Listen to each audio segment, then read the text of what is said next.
Welcome to the show. কোরবানির ঈদে আসছে শাকিব খানের নতুন সিনেমা তাণ্ডব। আজ সকালে প্রকাশ পেয়েছে এর ফোরকাস্ট ভিডিও, যেখানে শাকিব খানকে দেখা গেছে এক ভয়ঙ্কর ও বিধ্বংসী লুকে। মাত্র 1 মিনিট 30 সেকেন্ডের এই ভিডিওতে স্পষ্ট বরবাদ সিনেমার পর এবার শাকিব খান ফিরছেন আরো ভয়ঙ্কর রূপে, একেবারে ধ্বংসের বার্তা নিয়ে।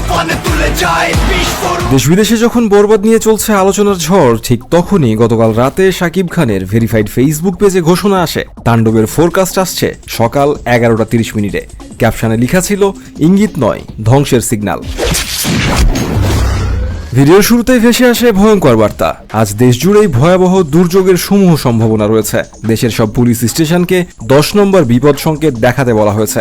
এই ডায়লগ দিয়ে বোঝা যায় তাণ্ডব কেবল সিনেমা নয়, বরং এক ভিজুয়াল বিপ্লব। বড় বাজেট, বিশাল সেট, বিশাল আয়োজন, সবকিছুতেই আছে মেগাস্টার শাকিব খানের সুপারস্টার ইমেজকে নতুনভাবে উপস্থাপন করার চেষ্টা।